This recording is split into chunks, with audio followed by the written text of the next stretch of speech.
Entonces voy a grabar y vamos a comenzar.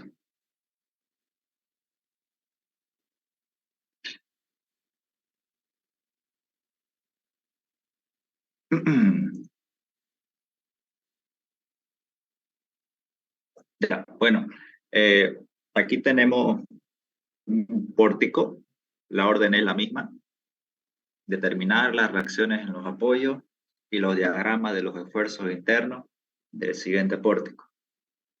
Entonces, eh, el análisis que tenemos que hacer al pórtico, sea cual sea, es siempre el mismo.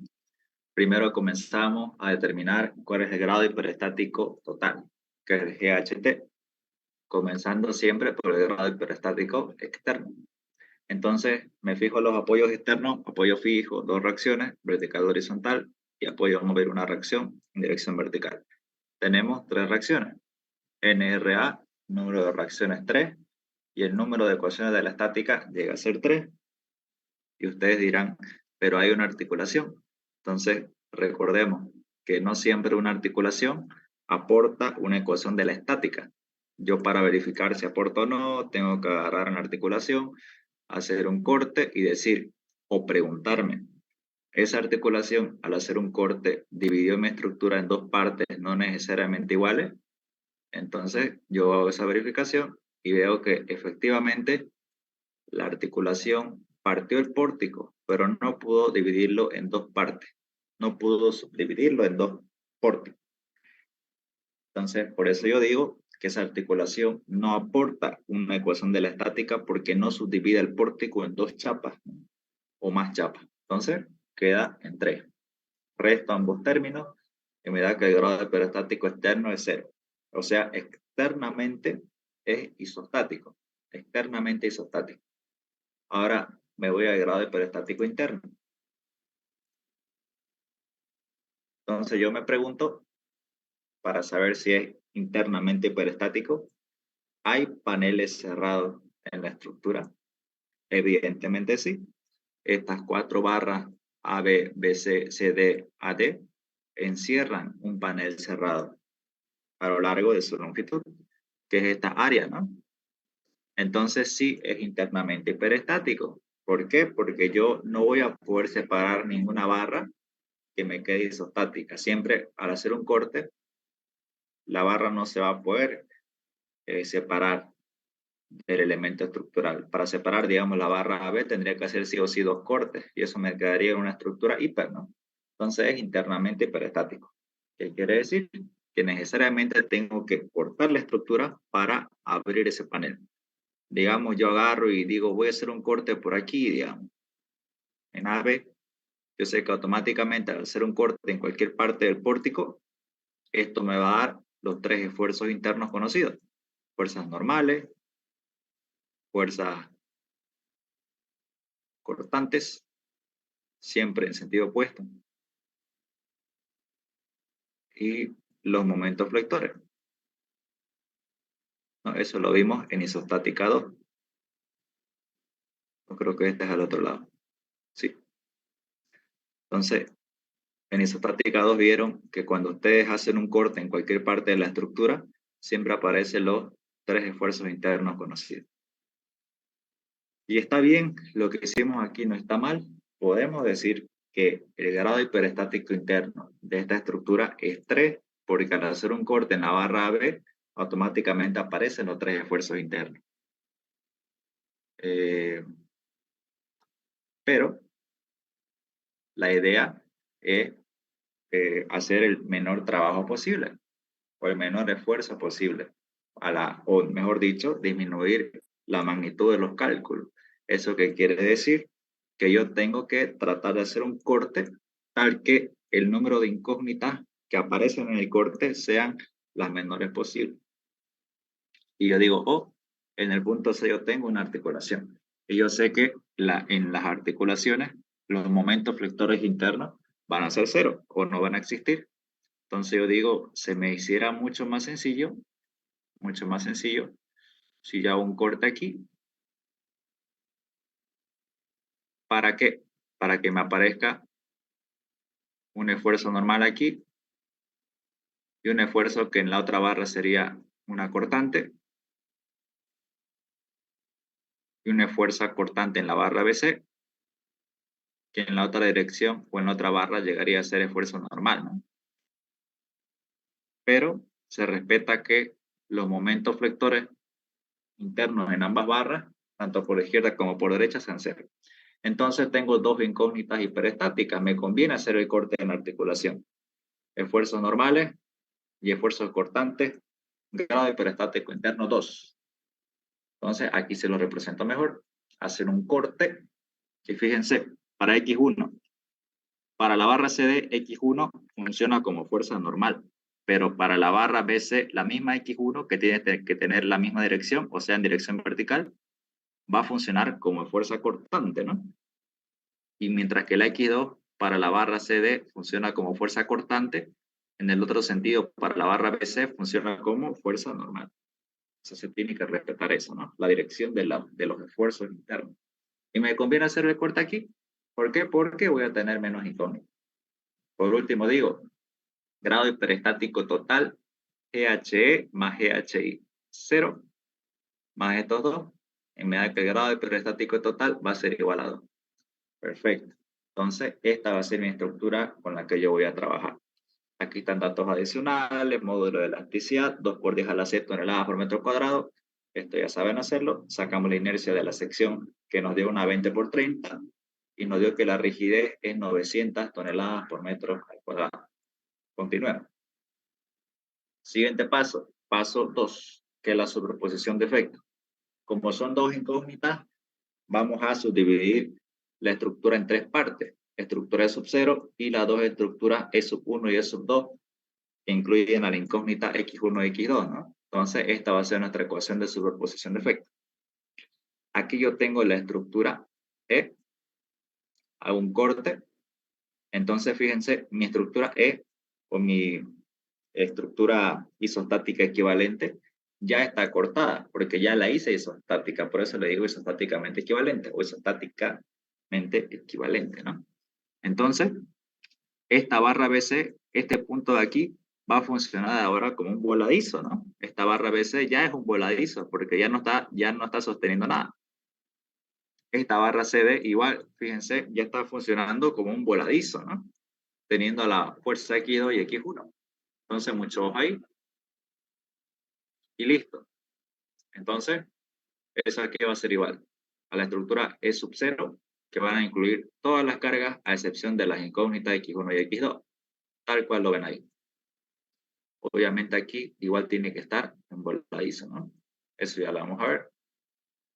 Más la estructura, mejor esto corrijámoslo ahora. Esto de acá tiene que estar en voladizo. ¿Sí? O sea, ya la cortamos la articulación.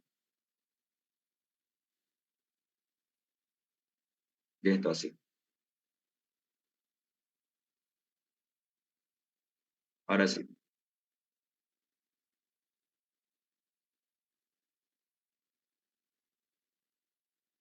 O sea, el corte ya se hizo. Y va a quedar así, en voladizo. Más la estructura eso 1 igual. Esto ya está en voladizo y en voladizo. X. Una tonelada. Y la estructura eso 2 para la siguiente fuerza X2, ¿no? Y hacemos lo que hemos estado viendo. Análisis de la estructura E sub 0. Aquí está mi estructura E sub 0. Como les comentaba, esto ya está en voladizo. Es hueco esto. Voladizo BC, voladizo CD. Y comenzamos a sacar las reacciones. Yo les comentaba que era conveniente enumerar las reacciones, por ejemplo, el apoyo fijo A, horizontal en A, vertical en A, pero siempre colocarle como segundo subíndice el número de la estructura, ¿no? Como esta es sub 0, yo coloco H sub A sub 0, B sub A sub 0, B sub D sub 0. ¿Para qué? Para tener un mejor orden a la hora de hacer superposición de efectos. Y saco las reacciones. Sumatoria de fuerzas verticales de toda la estructura, medida que B sub A0 es 5,5 y la horizontal es 0. Y lo mismo para la sumatoria de momentos, haciendo una sumatoria de momentos en el punto A, me da que el B sub D sub 0 es 5,5, ¿no? La estructura, entre comillas, llegaría a ser simétrica, o pareciera ser simétrica. Sigamos. 3.2, esfuerzos internos de la estructura de sub 0, barra BC. Fíjense, esto es lo que yo quiero poner mucho hincapié. Que cuando ya hicimos el corte en articulación, esto está emboladizo, por eso lo repito muchas veces. Está emboladizo BC. Y esto lo voy a tomar en cuenta como un voladizo, ¿no? Directamente de aquí voy a trabajar, porque aquí la estructura ya está abierta, no pueden trabajar ni aquí ni aquí, siempre tienen que trabajar de la parte de la estructura que se encuentra abierta, ¿no? Eso en realidad ya lo hemos visto. Entonces coloco mis ejes locales aquí y voy de derecha a izquierda. 2 por x medios menos x al cuadrado. Y normal es 0. Y saco reacciones. Siempre se saca reacciones antes de determinar la ecuación de momento. Ahora la barra DE y AE. Pero previamente vamos a sacar, antes de entrarnos aquí, el valor del voladizo CD. Fíjense, el voladizo CD no tiene carga, ¿no? No tiene carga a lo largo de su estructura. Es un voladizo vacío. Entonces, como es vacío, yo lo tomo de arriba hacia abajo, automáticamente la ecuación de momento es 0 y la normal es 0. Entonces no transmite nada, ¿no? Este punto D a la siguiente barra, que es la barra AED, no le transmite nada. Mientras que la barra AB, que está acá, tengo que pasarle estas cargas de reacción como carga, ¿no? Antihorario 16 pasa a horario 16. 8 toneladas hacia arriba pasa a 8 toneladas hacia abajo. Y saco la ecuación de momento. Momento de 16 menos 16 y carga de 8 toneladas negativo 8. Perfecto. Ahora, aquí va mucho cuidado, que creo que ha sido un error de varios a la hora de practicar, ¿no? Es que cuando ustedes tienen una carga puntual, esta barra AED automáticamente se transforma en dos tramos, no es un solo tramo, son dos tramos AED. Entonces, fíjense, va a haber una ecuación de momento para la barra DE y otra ecuación de momento para la barra AE. Esta carga de 3 toneladas hace que esta barra sea discontinua, ¿no? Entonces, aquí al punto D, ¿de dónde es esta carga de 5,5? Es la carga externa de la reacción, ¿no? De este B sub de 0, que está aquí. Y sacan la ecuación de momento para la barra de E, que esto llegaría a ser como un voladizo, ¿no? 5,5 por X y la normal 0. Entonces, haciéndolo un poco rápido, quedaría más o menos así, la barra de E. Si esto es un empotrado, punto E, punto D.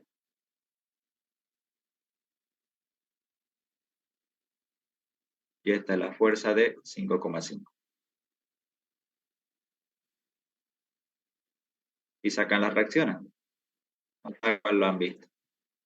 Esta reacción sería hacia abajo, 5,5. Y su momento, que sería horario, que sería 5,5 por 2 metros, ¿no? 11 toneladas. O sea, sabiendo que la barra ED tiene un brazo de palanca de 2 metros.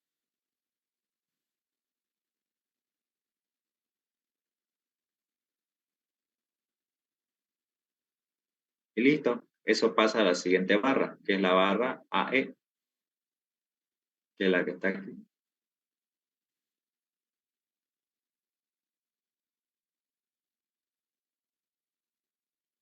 AE.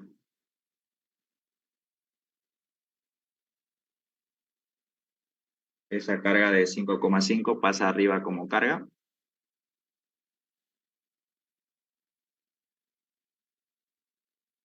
Y el momento pasa en sentido antihorario. Y ahora sí se le incluye esta carga de 3 toneladas hacia abajo. Y listo. Ahí ya puedo volver a sacar la ecuación de momento haciendo que este sea mi eje local, ¿no? Entonces aquí ya lo pueden visualizar. 5,5 hacia arriba y 3 hacia abajo me sale 2,5 hacia arriba. El girado del momento me da 2,5 por X. Y este 11 genera un momento positivo más 11. Y listo, ya tengo la ecuación de momento para la barra AE. Este es el procedimiento. Lo que hay que rescatar es que esta barra C en el corte ya actúa como un voladizo y la barra CD también con el corte ya actúa también como un voladizo. Los cálculos para la estructura E1 son exactamente lo mismo, ¿no? Solamente que las reacciones se diferencian con el subíndice sub 1, porque es de la estructura E1.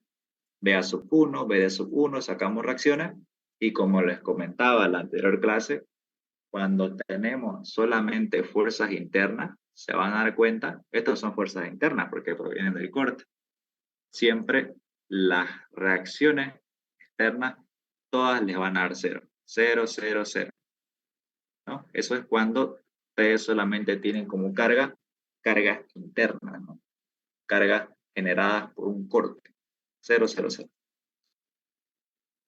Y bueno, igual, eso no quiere decir que si las reacciones son cero, no quiere decir de que no haya ecuaciones de momento. Entonces aquí la barra BC igual tiene una carga de 1 tonelada y esto va a generar una ecuación de momento. Negativo menos X. Lo mismo, esta carga tiene sus reacciones. Aquí están. Pasan a la siguiente barra y comienzan a hacer exactamente el mismo procedimiento que hemos estado viendo. No varía nada. Y lo mismo para la estructura E sub 2, perdón. Entonces, fíjense igual, aquí solamente produce fuerzas normales y en la otra barra CD sí produce una ecuación de momento. Entonces, el procedimiento es exactamente el mismo, ¿no? Para todas las barras. Por último, resumen de los esfuerzos internos. Colocamos nuestra tabla y enumeramos las barras. El ingeniero aquí ya creo que estos últimos semestres cambió su nomenclatura. Antes lo hacía con letras, si tal cual lo están viendo. Ahora lo hace a las barras, le da una denominación de un número. No pasa nada, el resultado no va a variar. Colocan aquí las ecuaciones M sub 0 de la estructura de sub 0, las ecuaciones M sub 1 de la estructura de sub 1 y las ecuaciones M sub 2 de la estructura de sub 2. Y aquí la longitud de las barras, ¿no? 3, 4, 3, 2, 2. Entonces planteamos la ecuación de Moore. Como no tiene temperatura, asentamiento ni resorte, la ecuación de Moore es exactamente la misma que hemos estado viendo hasta ahora. Tal cual, que es la integración de las dos ecuaciones de momento, ¿no? Entonces, comenzamos a sacar ecuaciones de momento. Para no tosigarlos mucho, como les digo, es simplemente hacer las combinaciones, sacar 1, 0, 1, 1, delta 1, 2, delta 2, 0 y delta 2, 2, ¿no? Entonces, es recomendable, como les decía, para que no estén determinando y trabajando con este valor de rigidez E por I, ustedes pueden pasar, porque esto divide a las ecuaciones en momentos, ¿no? Entonces es más fácil que cuando no tiene ningún efecto, temperatura, asentamiento ni resorte, pasarla a multiplicar y trabajar directamente en función de E por I, porque sabemos que al final se va a simplificar. Entonces, listo, tenemos los valores para nuestro sistema de ecuaciones, que saben que esto se determina simplemente multiplicando las ecuaciones de momento, ¿no? Entonces, ¿qué hacemos por último? Resolvemos el sistema de ecuaciones. Entonces, tenemos un sistema de ecuaciones de 2 por 2, que ya le hemos multiplicado a ambos términos E por I, E por I, E por I, E por I, y E por I por 0 sale 0. Y hacemos los reemplazos. Reemplazamos estos valores. Ya le hemos visto que lo determinamos aquí, 1, 0, 1, 1, 1, 2, 2, 0, 2, 2.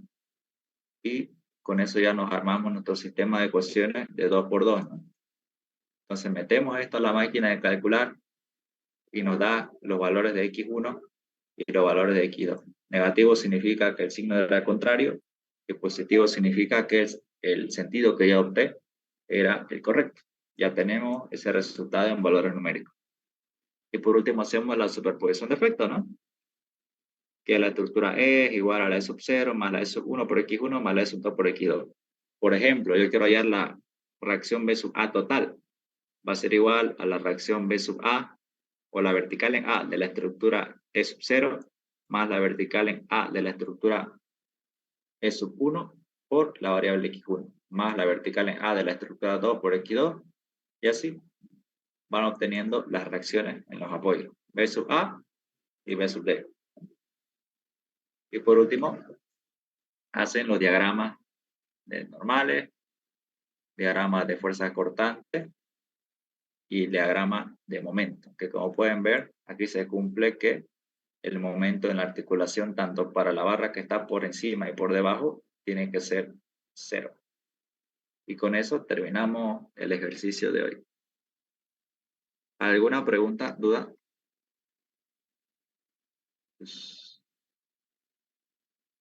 O todo clarinete.